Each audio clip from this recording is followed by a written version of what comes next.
Welcome to session 3 on business networking with Tom Borg, or referral marketing, and this is fun talking about this. Absolutely. But and you know what's fun? Today I want to talk to you about sin. Sin. Sin. I want to talk to you, I want you to talk to us about committing sins.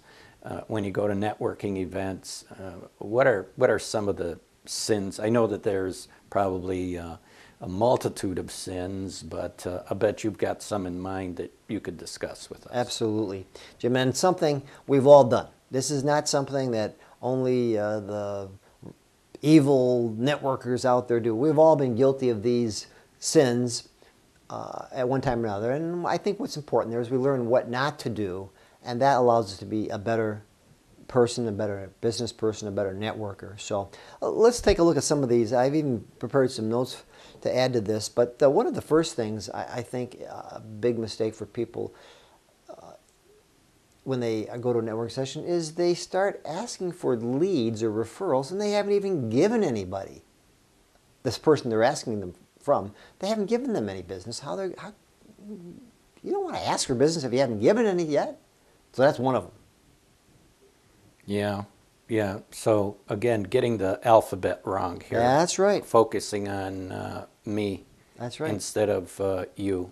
You mentioned that story you had about the car salesperson you tried to do business with. Oh yeah. I bought a brand new car. I bought it for cash, after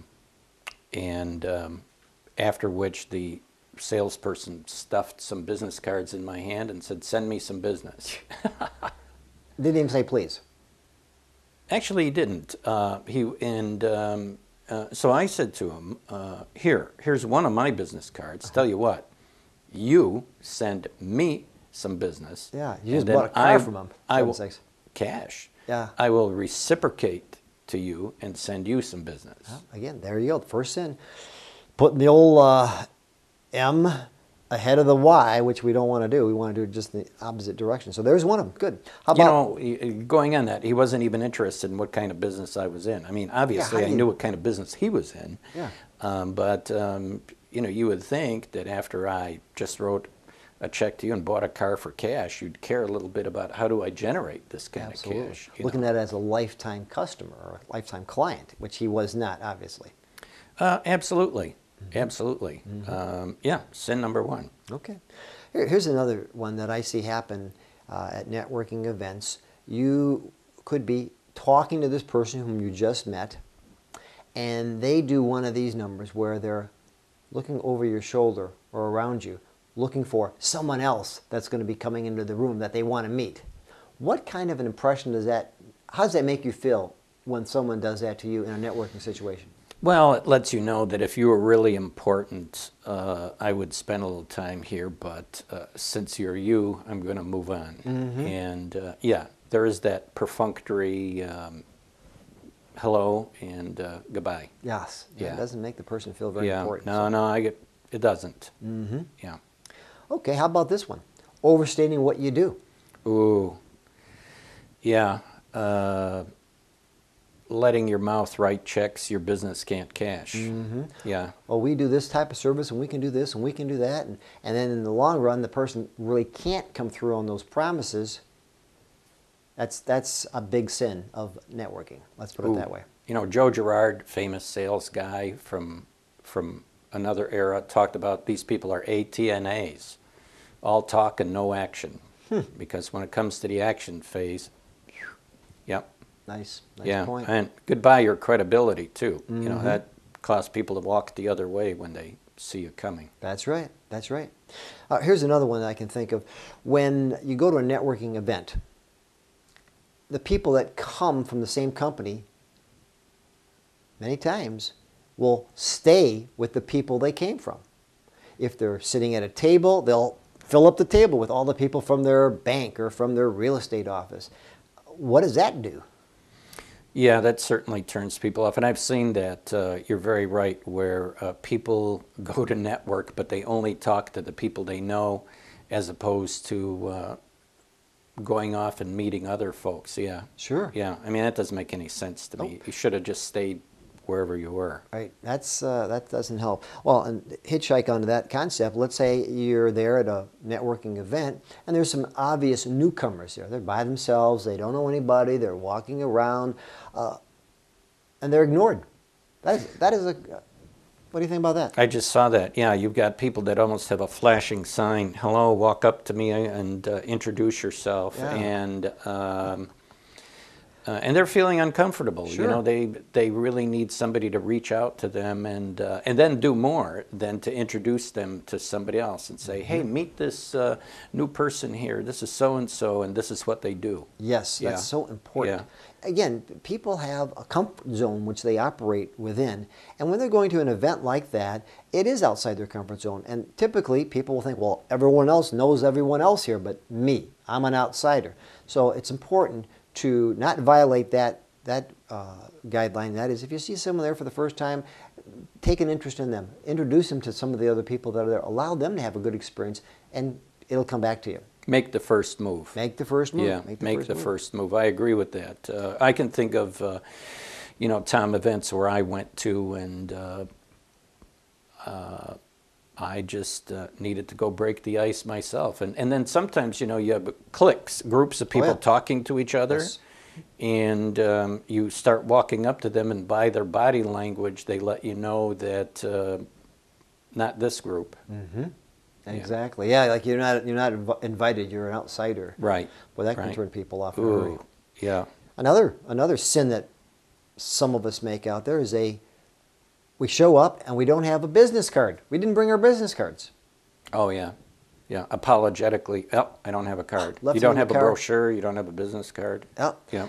And of course, go right along with that, you're not asking the other person for their business card, which is even more important, so that you can follow up with that person afterwards. So, a big sin, not asking for the other person's business card. It's kind of interesting. I do that, and believe it or not, one of the things that I do is once I collect cards, I make the effort to visit one new business a week. I just arrange an appointment to go have coffee at the offices of a company. I became aware of them, and I said, let me come and visit you and see what you do. They thought that was really something. That's going the extra mile.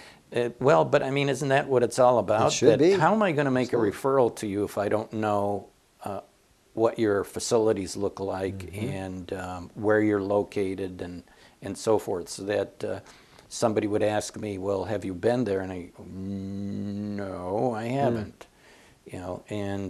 But if I can say, yes, as a matter of fact, I've been there. Yes. And by the way, watch your turn when you go in there, that sort of little landmarks. Yes. Yeah. Good point.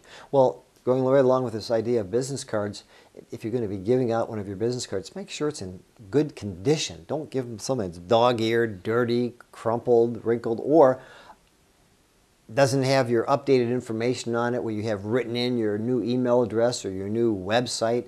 I mean, this is a no-no. You don't want to do that. I'm guilty of that one not too long ago.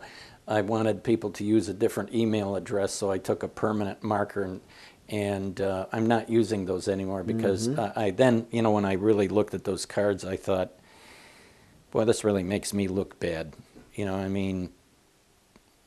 So what else about me do you want to cross out? Sure. So, my cards cost a lot of money, so I thought, it's going to cost me being cheap at the front end. I agree with that. So if something's dirty, dog-eared, yeah, I agree with that. Well, that's another big part of it. To go a couple steps further with all of this, when you start to think about the amount of time it takes for someone to form an impression about you, in those first 11 seconds is what the experts tell us. First 4 to 11 seconds, people are making a decision about whether they like you, whether they want to get to know you more, and whether they even trust you, for that matter. So this is all part of that. This business of having a business card that's professional looking, presented properly. This adds to the whole concept of this person getting to understand you, know you, and trust you. So, one of the things I do at marketing and networking events is I ask people for their card first. Absolutely. And maybe it's a little tacky, but I do walk up to people and say, give me your card. Let me see what you do. Sure. And use the person's name and and then begin asking them about their business and what they do. It's a great way to do it. You have the card right in front of you. You can find out, you can ask questions specifically related to those information that's on the card.